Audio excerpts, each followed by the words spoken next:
Hello दोस्तों, welcome to your my channel Angel Education World में आप सभी भाई बहनों का स्वागत है।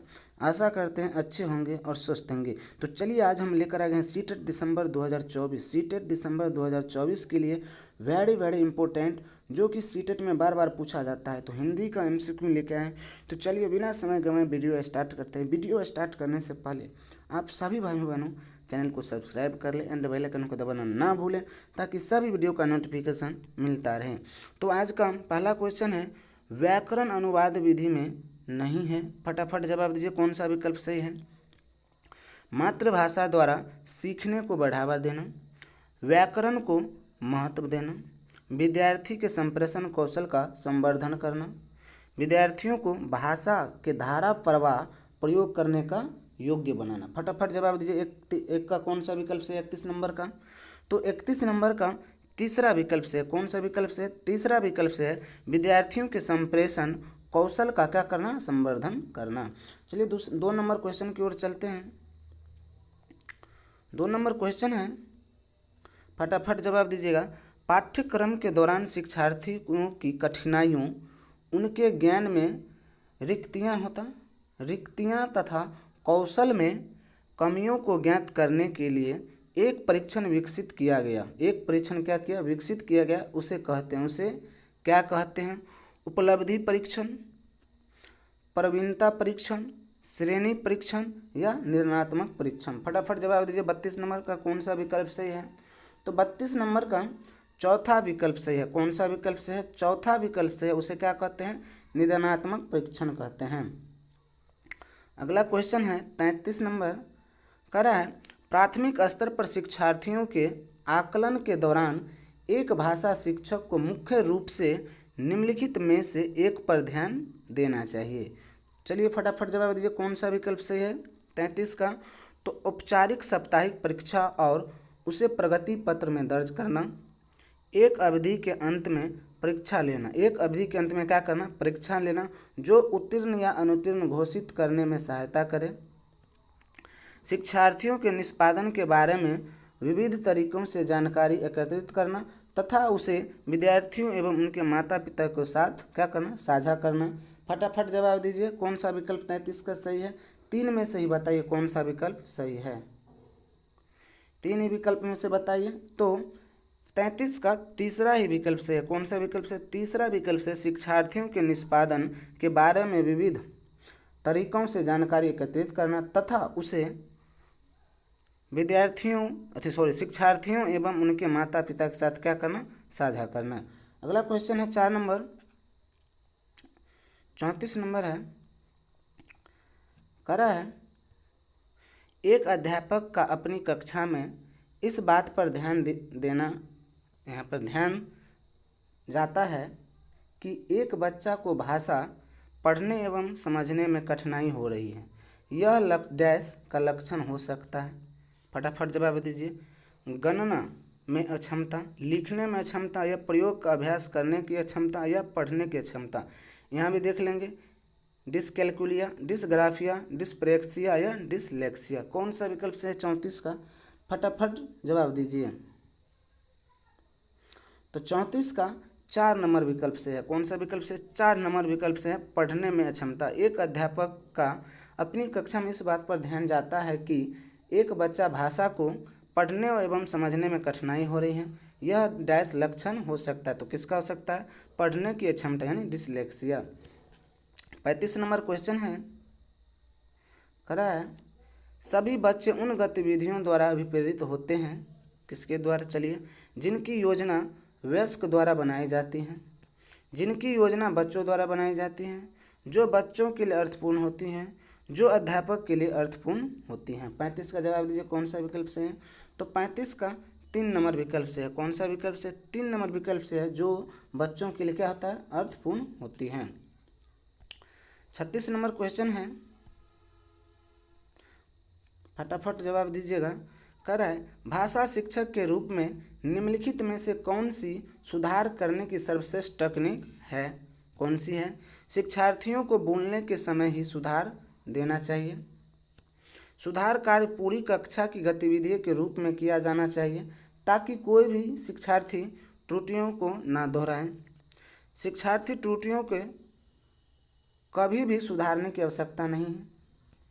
शिक्षक त्रुटियों का विश्लेषण करें और उनके पैटर्न को पहचानें, उसके पश्चात पुनः पढ़ाए तथा शिक्षार्थियों की उन त्रुटियों के बारे में स्पष्ट करें। तो 36 का कौन सा विकल्प से है, फटाफट जवाब दीजिए। तो 36 का 4 नंबर विकल्प से है। कौन सा विकल्प से? 4 नंबर विकल्प सही है।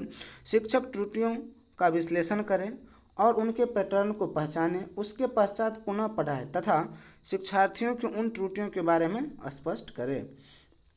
अगला क्वेश्चन है 37 नंबर, कह रहा है एक बच्चा या बच्ची विद्यालय में भाषा की कक्षा में अपनी प्रथम भाषा सीखने में अक्सर समस्या का सामना करता है या करती है क्योंकि अपनी भाषा को विद्यालय में सीखना रोचक नहीं है। विद्यालयी भाषा घर की भाषा की अपेक्षा अधिक औपचारिक है। अगला विकल्प है, कह रहा है विद्यालय हो गया। उसके बाद कह रहा है बच्चा या बच्ची अपनी उस भाषा को जानती है तथा विद्यालय में उस भाषा को पुनः सीखने में कोई तथ्य नहीं है। विद्यालय में उस भाषा को सीखना कठिन है। फटाफट जवाब दीजिए। 37 का कौन सा विकल्प से है? तो 37 का 2 नंबर विकल्प से है। कौन सा विकल्प से है? 2 नंबर विकल्प से है। विद्यालयी भाषा घर की भाषा की अपेक्षा अधिक क्या है? औपचारिक है। अगला क्वेश्चन है 38 नंबर, भाषा के क्रियात्मक पहलू को भाषा अधिगम के डैश साथ बढ़ावा मिलता है। क्या मिलता है? संप्रेषणात्मक उपागम, संरचनात्मक उपागम, रचनात्मक उपागम या परंपरागत उपागम। फटाफट जवाब दीजिए। कौन सा विकल्प से 38 का? तो 38 का 1 नंबर विकल्प से है। कौन सा विकल्प से? 1 नंबर विकल्प से संप्रेषणात्मक उपागम। अगला क्वेश्चन है 39 नंबर,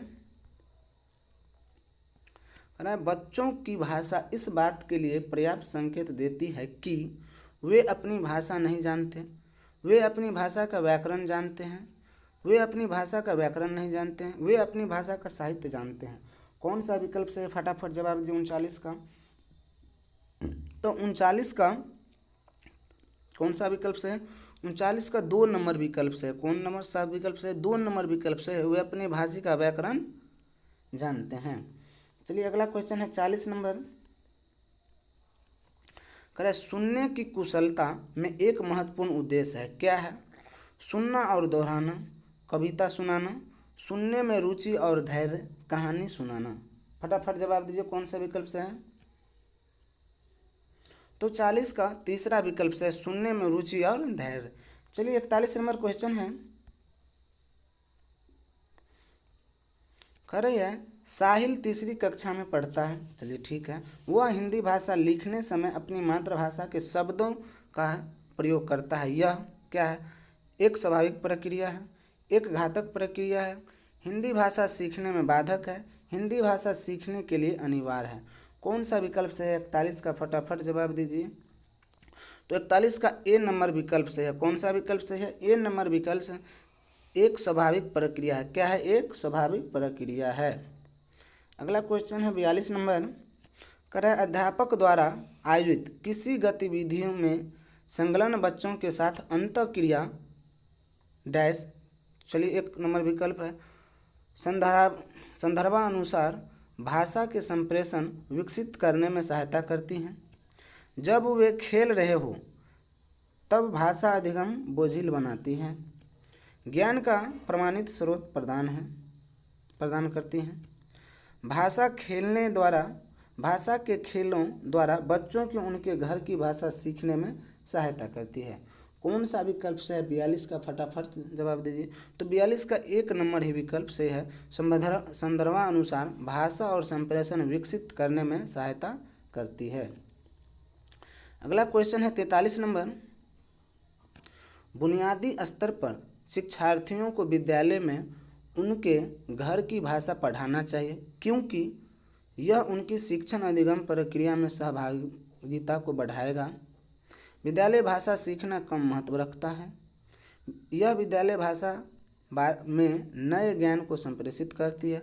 यह कक्षा में चुप्पी को बढ़ावा देती है। फटाफट जवाब दें। 43 का कौन सा विकल्प से है? तो 43 नंबर का एक ही विकल्प सही है। यही यानी पहला विकल्प सही। यह उनकी शिक्षण अधिगम प्रक्रिया की क्या करता है? सहभागिता को बढ़ावा देता है। सहभागिता को बढ़ावा देता है। 44 नंबर क्वेश्चन है, कह रहे हैं निम्नलिखित में से कौन सा एक नॉन चॉम्स्की द्वारा सुझाया गया है, कौन सा है, फटाफट जवाब दीजिए। जब बच्चा जन्म लेता है तब उसमें भाषा की बुनियादी योग्यता नहीं होती। बच्चे जिस संस्कृति में जन्म लेते हैं उसके अनुसार वे विभिन्न तरीके से एवं विभिन्न गति से भाषा सीखते हैं। भाषा अर्जित करने के नैसर्गिक मानवीय योग्यता है। बच्चे सकारात्मक पुनर्वलन के उत्पाद के रूप में भाषा सीखते हैं। तो कौन सा विकल्प सही है 44 का तीसरा विकल्प सही है। कौन सा विकल्प सही, तीसरा विकल्प सही है। चलिए अगला क्वेश्चन है 45 नंबर, करें नारियल वाले और भिखू भाई की बातचीत को अपने घर की बोली में लिखो। यह प्रश्न डैश को प्रेषित करता है।